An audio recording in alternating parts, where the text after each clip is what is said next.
नमस्कार, आप देख रहे हैं SPN 9 न्यूज और मैं हूं आपके साथ मनीष कुमार सैनी।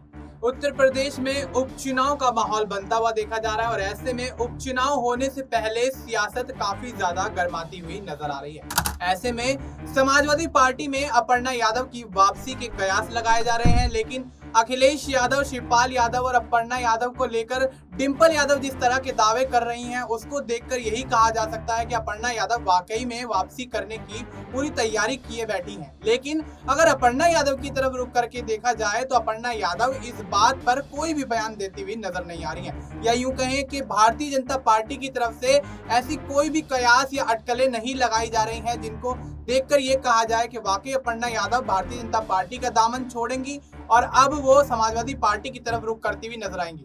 लेकिन अगर देखा जाए तो और सियासी मैदान में अगर और पार्टियों पर नजर घुमाई जाए तो चंद्रशेखर रावण आजाद अपनी पार्टी को लेकर काफी ज्यादा सक्रिय नजर आ रहे हैं। आजाद समाज पार्टी दोबारा से सक्रिय होती हुई नजर आ रही। जिस तरीके से लोकसभा चुनाव में सक्रियता आजाद समाज पार्टी की देखी गई, ठीक उसी प्रकार से उपचुनाव से पहले माहौल गरमाने के बाद कहीं ना कहीं आजाद समाज पार्टी के प्रमुख चंद्रशेखर रावण भी अपनी पार्टी के माध्यम से उपचुनाव लड़ने के लिए ऐलान कर चुके हैं। और अब बात की जाए समाजवादी पार्टी के बाद अब बहुजन समाज पार्टी की, तो बहुजन समाज पार्टी भी अब आकाश आनंद की वापसी होते ही एक्टिव होती हुई नजर आ रही है। मायावती एक्टिव होते हुए नजर आ रही है। सूबे में देखा जा रहा है कि मायावती लोकसभा चुनाव से ज्यादा एक्टिव नजर आ रही है। लेकिन देखा जाए तो आकाश आनंद की वापसी से क्या वाकई अब यहाँ पर मायावती जीत दर्ज कर पाएंगी? तमाम यहाँ पर सवाल हैं और तमाम सवालों के जवाब लेंगे हमारे सहयोगी माही से। माही, बहुत बहुत स्वागत है आपका।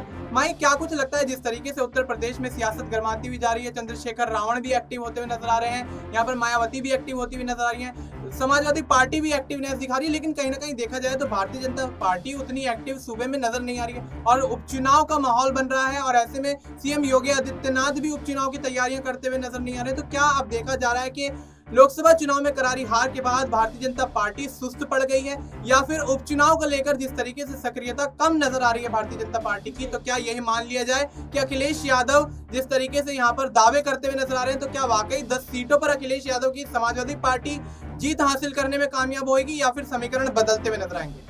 जी बिल्कुल, देखिए मनीष, इसमें किसी भी तरीके की दो राय नहीं। जिस तरीके से भारतीय जनता पार्टी का अस्तित्व तो गिरा है ना, इसमें अगर ये देखा जाए पूरा समीकरण, तो कहीं ना कहीं अब बाजी उनके हाथ से निकलती हुई नजर आ रही है। अब अखिलेश यादव कहीं ना कहीं इस पर शिकंजा कसने की कोशिश कर रहे हैं। और वहीं अगर देखा जाए तमाम ऐसे छोटे छोटे दल हैं जहां पर अखिलेश यादव और चंद्रशेखर आजाद दोनों साधने का प्रयास कर रहे हैं। और जो दलित वोट बैंक है और ओबीसी वोट बैंक है, चंद्रशेखर आजाद अपनी तरफ खींच रहे हैं और अखिलेश यादव अपनी तरफ। अब इसमें ऐसा लग रहा है कि भारतीय जनता पार्टी और मायावती आउट नजर आ रहे हैं इस पूरे गेम से। और देखेंगे अखिलेश यादव और चंद्रशेखर आजाद का जिस तरीके से दबदबा बनता हुआ दिखाई दे रहा है, माना ही जा रहा है कि इस बार के उपचुनाव हो चाहे विधानसभा चुनाव हो, कहीं ना कहीं इन पर कब्जा हो सकता है। और वहीं अगर बात कर लिया जाए अपर्णा यादव की भी, तो अपर्णा यादव भी अब भारतीय जनता पार्टी का साथ छोड़कर कहीं ना कहीं अब चाहेंगी कि या तो फिर वो आजाद समाज पार्टी का रुख करे या फिर अखिलेश यादव का, क्योंकि अगर उनका राजनीतिक भविष्य देखा जाए तो कहीं ना कहीं खतरे में पड़ता हुआ नजर आ रहा है। वहीं अपर्णा यादव की बात नहीं,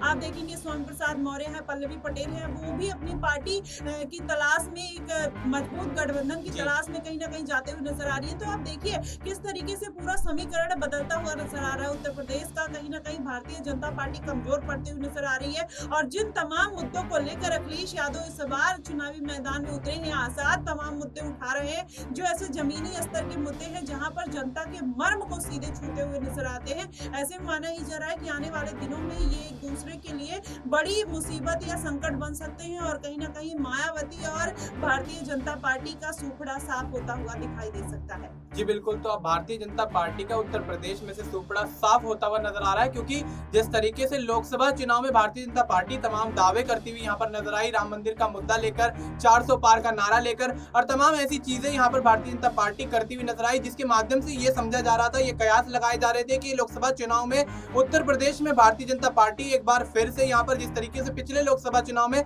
62 सीटें हासिल करने में कामयाब हुई थी, ठीक उसी प्रकार से उसी तरह से यहाँ पर दोबारा से उतनी सीटें हासिल करने में कामयाब होगी या फिर उससे ज्यादा सीटें हासिल करने में कामयाब होगी। लेकिन देखा जाए तो अखिलेश यादव की समाजवादी पार्टी, जो कि 4 से 5 महज सीटों की उम्मीद लेकर लोकसभा चुनाव में उतरी थी, लेकिन वही पार्टी उत्तर प्रदेश में सबसे बड़ी पार्टी बनती है, 37 सीटों पर जीत दर्ज करती है यहाँ तक कि 33 सीटें भारतीय जनता पार्टी को हासिल होती हैं, जो कि पिछले लोकसभा चुनाव के मुकाबलों के उनके रिजल्ट के अकॉर्डिंग आधी हो गई है लगभग। और ऐसे में देखा जा रहा है उसके बाद से उत्तर प्रदेश में योगी आदित्यनाथ पर शिकंजा कसा जा रहा है और ऐसे में तमाम इल्जाम उन पर लगाए जा रहे हैं कि उन्होंने सूबे में मेहनत नहीं करी है। और ऐसे में अखिलेश यादव जिस तरीके से यहाँ पर सूबे में एक्टिव हो रहे हैं, उसको देखकर ये कहा जा सकता है कि समाजवादी पार्टी में दोबारा से अपर्णा यादव की वापसी हो सकती है, क्योंकि शिवपाल यादव भी ये बयान देते हुए नजर आए थे कि अगर अपर्णा यादव वापसी करती हैं तो उनको यहाँ पर कोई बड़ी जिम्मेदारी दी जाएगी। और अखिलेश यादव ने तो ये तक कह दिया था कि अगर अपर्णा यादव वापसी करती हैं तो उपचुनाव से पहले अगर उनकी वापसी हो जाती है तो करहल की जो विधानसभा सीट है, जो कि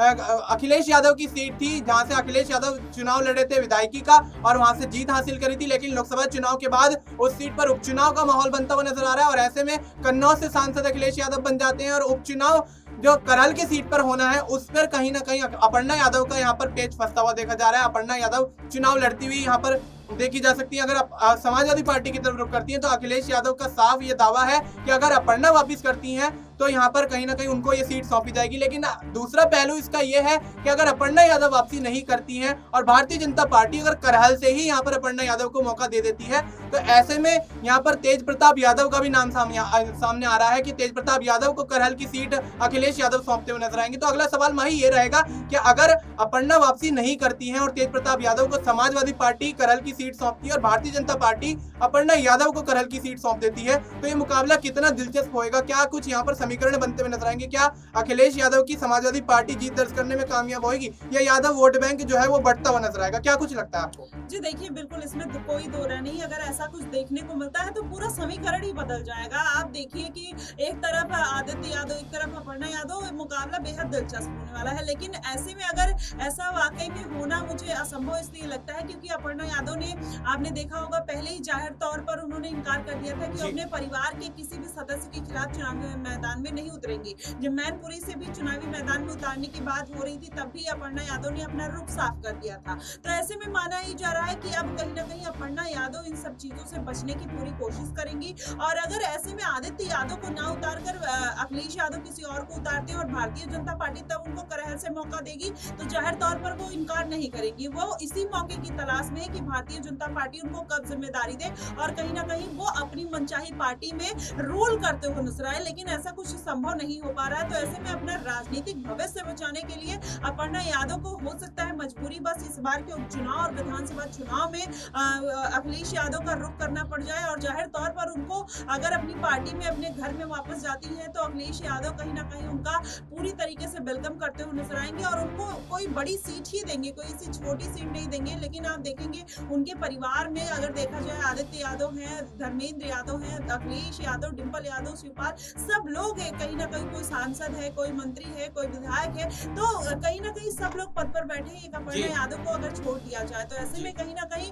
अगर इस बार भारतीय जनता पार्टी उनको कोई बड़ी जिम्मेदारी नहीं देती है तो जाहिर तौर पर करहल सीट से हो सकता है अखिलेश यादव उनको मौका दे सकते हैं अगर भारतीय जनता पार्टी नहीं उतारती है तो। जी बिल्कुल। तो अब यहाँ पर भारतीय जनता पार्टी अगर अपर्णा यादव को मौका नहीं देती है तो अगर अपर्णा वापसी करती है तो समाजवादी पार्टी की तरफ से उनका टिकट कंफर्म है, करहल की सीट से चुनाव लड़ती हुई देखी जाएंगी। लेकिन अब यहाँ पर ये बात भी सामने आ रही है कि अपर्णा यादव अगर चुनाव लड़ती हैं और जीतती नहीं है तो क्या आगे विधानसभा के चुनाव में यहाँ पर 2027 में जो विधानसभा चुनाव होने वाले हैं उसमें समाजवादी पार्टी उनको मौका देती हुई नजर आएगी? और क्या यहाँ पर समाजवादी पार्टी के मुकाबले यहाँ पर भारतीय जनता पार्टी ऐसे कौन से चेहरे को मौका देगी करहल से जो कि यहाँ पर भारतीय जनता पार्टी अपनी जीत सुनिश्चित कर पाए? क्योंकि जिस तरीके से देखा गया लोकसभा चुनाव में करारी हार भारतीय जनता पार्टी की हो जाती है, ये यूं कहे पिछड़ती हुई नजर आती है बहुत बुरी तरह से। तो अब ऐसे में विधानसभा चुनाव को लेकर भारतीय जनता पार्टी किस तरीके की तैयारी करती है? क्योंकि जिस तरीके से देखा जा रहा है सूबे में सभी पार्टी यहाँ पर लगभग एक्टिव है, चाहे आजाद समाज पार्टी हो,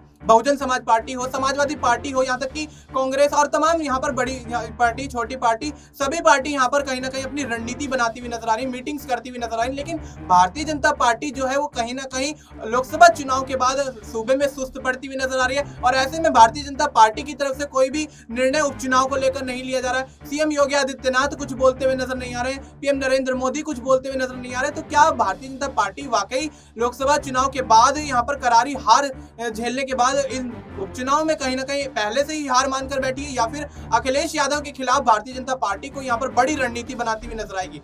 फिलहाल के लिए इतना ही। देश और दुनिया से जुड़ी तमाम जानकारी के लिए आप देखते रहिए SPN 9 न्यूज।